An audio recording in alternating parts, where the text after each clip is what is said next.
नमस्कार, आप देख रहे हैं लोकहित क्रांति न्यूज और मैं हूं आपके साथ श्रेया राज। आज हम बात कर रहे हैं उस ऐतिहासिक क्षण की जब भारत की सनातन संस्कृति की गूंज ब्रिटेन की सांसद में सुनाई दी।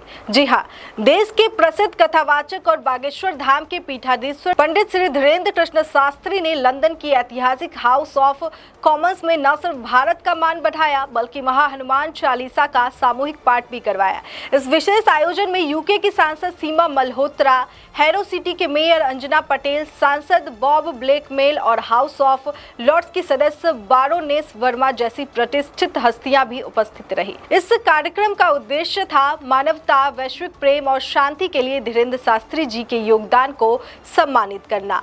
कार्यक्रम में धीरेन्द्र शास्त्री जी द्वारा भारत में किए जा रहे सामाजिक कार्यों की भी सराहना की गई, जैसे गरीब बेटियों के लिए सामूहिक विवाह, रोजाना हजारों लोगों को भोजन कराना और जरूरतमंदों के लिए कैंसर अस्पताल का निर्माण करना। इन सभी सेवाओं की प्रेरणा उन्हें हमारे शास्त्रों और भारतीय संस्कृति से मिलती है, जिनमें नर ही नारायण मानकर सेवा की भावना को सर्वोपरि रखा गया है।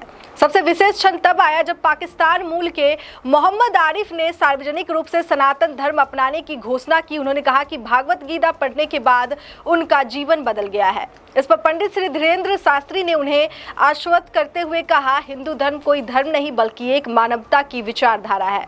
अगर विचार बदल गए तो नाम बदलने की आवश्यकता नहीं। आप पहले ही सनातनी हो चुके हैं। इस अवसर पर महाराज जी ने सभी भारतवंशियों और यूके के नागरिकों को बागेश्वर धाम आने का निमंत्रण भी दिया और कहा, विश्व शांति के लिए सनातन जीवन शैली ही सर्वोत्तम मार्ग है। एक सनातनी ही संपूर्ण विश्व को परिवार मानकर कल्याण की कामना करता है। लंदन में रहकर भी भारत की आत्मा को जीने वाले लोगों के लिए ये क्षण बेहद भावुक है। उन्होंने कहा, भले ही आप कर्मभूमि लंदन को मानते हैं लेकिन आपको हृदय में भारत बसा है। आप सबका प्रेम ही हमारे संस्कारों की पहचान है। ब्रिटेन की संसद में गूंजती हनुमान चालीसा विदेशी मेहमानों का सनातन धर्म को लेकर आदर और पंडित श्री धीरेन्द्र शास्त्री की ओजस्वी उपस्थिति, ये सब मिलकर एक संदेश दे रहे थे। भारत अब सिर्फ एक देश नहीं बल्कि एक वैचारिक शक्ति बन चुका है। ब्रिटेन की संसद में पंडित धीरेन्द्र कृष्ण शास्त्री की उपस्थिति और उनके माध्यम से सनातन संस्कृति की गूंज सिर्फ एक धार्मिक घटना नहीं थी बल्कि ये भारत की आध्यात्मिक शक्ति, संस्कृति, विरासत और मानवता आधारित सोच का वैश्विक मंच पर विस्तार था।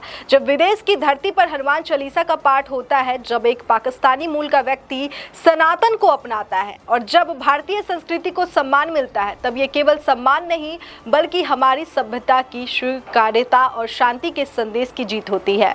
ये क्षण हम सभी भारतवासियों के लिए गौरव का है, क्योंकि सनातन सिर्फ पूजा पद्धति नहीं बल्कि एक जीवन शैली है।